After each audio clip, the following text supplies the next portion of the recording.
Hello అందరికీ welcome to our channel. నేను నా ఆలోచనలు.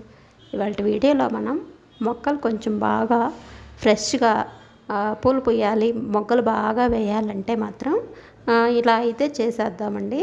ఇలా చేసినందుకు మనకి బాగా మొక్కలు అయితే ఫ్రెష్గా ఎదుగుతాయండి. మనకి మొక్కలు తెచ్చిపెట్టుకున్నప్పుడు అవి తొందరగా సెట్ కావు.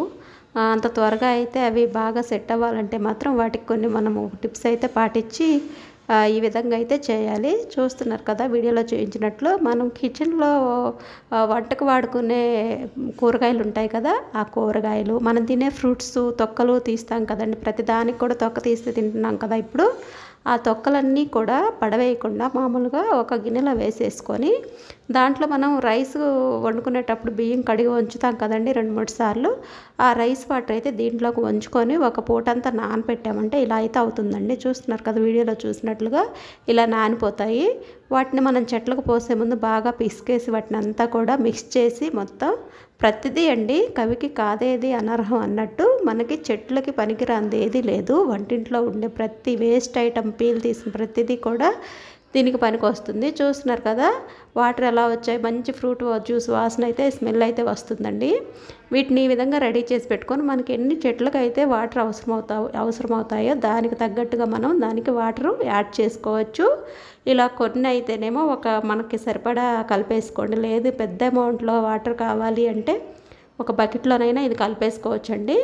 మనం ఒక రోజంతా ఉంచేస్తే మనకి బియ్యం కడిగిన 2-3 సార్లు కడుక్కుంటాం కదా, ఆ వాటర్ అంతా కూడా దీంట్లో యాడ్ చేసుకున్నామంటే మనకి ఈ వాటర్ క్వాంటిటీ అయితే పెరుగుతుంది. అప్పుడు ఎక్కువ చెట్లకు పోసుకోవడానికి మనకి సరిపోతుందన్నమాట. ఇలా బకెట్లో వేసుకొని కూడా కలుపుకొని పోసుకోవచ్చండి. చూస్తున్నారు కదా ఇదంతా కూడా బాగా పిసికి మనకి ఎన్ని చెట్లకు అవసరమవుతాయో వాటికైతే రెడీ చేసుకుందాము.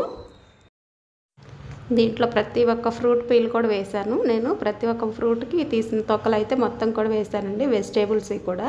చూస్తున్నారా ఇలా మనం రైస్ కడిగి సింక్లో పడబోస్తాం కదా, దానికి బదులు ఇలా తొక్కలన్నీ కూడా ఒక బౌల్లో కలెక్ట్ చేసేసుకొని దాంట్లో ఈ వాటరు వంచి పెట్టేసుకున్నామంటే ఒక రోజుకి 2 సార్లు రైస్ వండుకుంటాం కదండి, దానికి మొత్తం కూడా దీంట్లో పోసేసుకున్నామంటే మనకి సరిపోతాయి. చూసారా ప్రతిదీ అండి, క్యారెట్, ఆలుగడ్డ, ప్రతిదీ కూడా ఆనియన్ తొక్కలు, వెల్లుల్లి తొక్కలు, అల్లం తొక్కలు ప్రతిదీ కూడా వేసానండి. వీటిల్లో ఏవైతే ఉన్నాయో ప్రతిదీ కూడా యాడ్ చేశాను.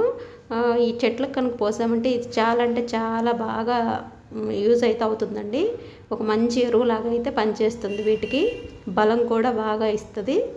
చూస్తున్నారా ఇలా కొంచెం గట్టిగా మట్టి కొంచెం కుంపట్లలో గట్టిగా అయిపోతుంది కదండి, అలాంటప్పుడు ఏం చేయాలంటే ఒక చిన్న స్టిక్ తీసుకొని మనం కొంచెం చుట్టూతో పాదిలాగా చేసి ఇలా తవ్వి వాటర్ పోయండి. బాగా చెట్లు ఎదగడానికి బాగా అయితే సహాయం చేస్తుంది ఇది. చూస్తున్నారు వీడియోలో చూస్తున్నట్లుగా అయితే ఇలా ఒకసారి చేశారంటే మాత్రం ఆ చెట్లు చూసారంటే ఎర్రగా చిగుళ్ళు బాగా వేసుకొచ్చిందండి. మొత్తం కూడా ఆ చెట్టు అంతా కూడా మొగ్గలు వస్తాయి. ప్రతిరోజు వారానికి 2-3 సార్లు ఇలా చేశారంటే మనం ఇంకా బయట నుంచి ఏ ఎరువులు కూడా వేయాల్సిన అవసరం లేదండి, ఇది సరిపోతుంది. ఇలా అయితే ఒకసారి ట్రై చేసి చూడండి. ఇది కొంచెం ఈ కుంపట్లో కొంచెం గట్టి పడిపోయింది మట్టి, దాని గురించి అనేసి నేను కొంచెం తవ్వినట్టు చేశాను. చేసి ఇలా పోసుకున్న తర్వాత మనకి సరిపోయే కొద్దీ కలుపుకుంటూ ఉంటే సరిపోతుందండి. ఈ మామూలు నార్మల్ వాటర్ కాకుండా మనకి ఒక 2 రోజులు ఉంచినా కాకపోతే కొంచెం స్మెల్ వేరేగా వస్తుందండి. ఆ స్మెల్కి తట్టుకోగలిగితే 2-3 రోజులు ఉంచినా పర్లేదండి, ఇంకా మంచిగా బలం వస్తుంది చెట్లకైతే. వెదర్ కొంచెం చల్లగా ఉంది, దాని గురించి అయితే కొన్ని పోస్తున్నాను. కొంచెం బాగా ఎండకాసిన రోజు అయితే కొన్ని ఎక్కువ పోసుకున్నా సరిపోతుందండి. మళ్ళీ కుండీల్లోంచి కింద కారు వస్తాయి. ఇది మొత్తం మిక్స్ చేసింది కదా, కొంచెం స్మెల్ వేరే ఉంటుందనేసి నేనైతే సరిపడా మొదలు వరకు పోస్తున్నాను. ఇవాళకైతే వెదర్ బాగా కూల్గా ఉందండి బయట. ఇవాళకైతే ఈ క్వాంటిటీ వాటర్ అయితే సరిపోతాయి. ఇలా మొత్తం కూడా ప్రతి ఒక్క చెట్టుకి అట్లా మొదల దగ్గర మెత్తగా గట్టిపడ్డ మట్టిని మాత్రం కొంచెం స్టిక్ తోటి అట్లా తవ్వినట్టు చేసేసి పోసారంటే మాత్రం మీకు చెట్లు బాగా ఎదగడానికైతే బాగా సహాయం పడుతుంది. ఇవి చూసారు కదా మొత్తానికి పోసండి. ఇంకో 2-3 చెట్లకి అయితే కొరవ అవుతున్నాయి, అయిపోయాయి వాటర్. మళ్ళీ కొన్ని వాటర్ పట్టేసుకొని మళ్ళీ మొత్తం వాటిని అంతా కూడా స్మాష్ చేసినట్టు చేసుకొని పిసికేసి ఆ కూరగాయ తొక్కలను మొత్తం కూడా మళ్ళీ మిగిలిన వాటికి కూడా పోసుకుందాము. చూసారు కదా అయిపోయాయి అంటే ఇలా యాడ్ చేసుకోవచ్చండి. ఇలా యాడ్ చేసుకొని మళ్ళీ ఒక 1 అవర్ నానబెట్టారంటే దాంట్లో ఉన్న మొత్తం కూడా కలిసిపోతున్నాయి కదా, వాటర్ తోటి నానిపోయి మళ్ళీ పిసికి పోసామంటే సరిపోతుంది. ఒక 2-3 రోజులు ఉంచామంటే ఈ మొత్తం కూడా ఎరువులాగే అయిపోతుందండి. ఆ వాటర్ పోసినా సరే బాగుంటుంది. కాకపోతే కొంచెం స్మెల్ వస్తుందండి, సన్ రైజ్ తగలకపోతే మాత్రం కొంచెం స్మెల్ అనిపిస్తుంది మనకి. చూసారా ఇలా మొత్తం మళ్ళీ పిసుకు వేసి మళ్ళీ అయితే వాటికి మొక్కలకి పోస్తాను.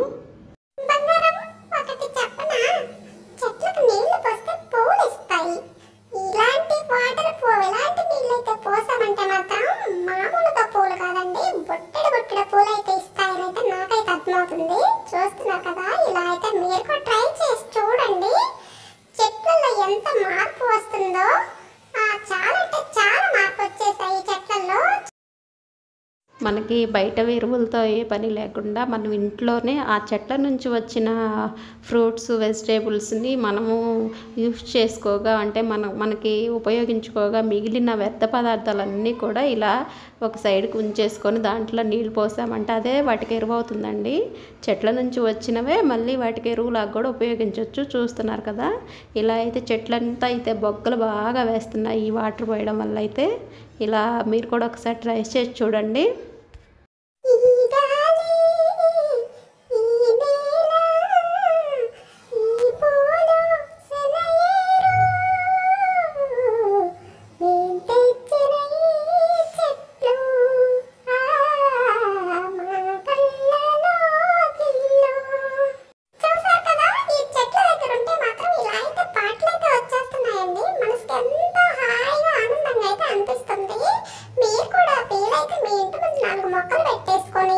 ఇలా అయితే ట్రై చేయండి, ఎంతో పీస్ఫుల్ గా అనిపిస్తుందండి.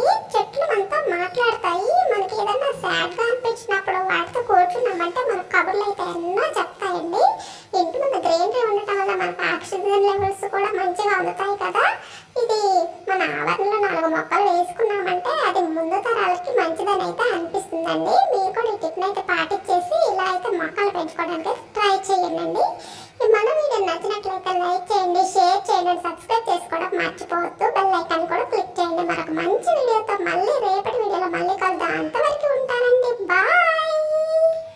కీప్ వాచింగ్ నేను నా ఆలోచనలు.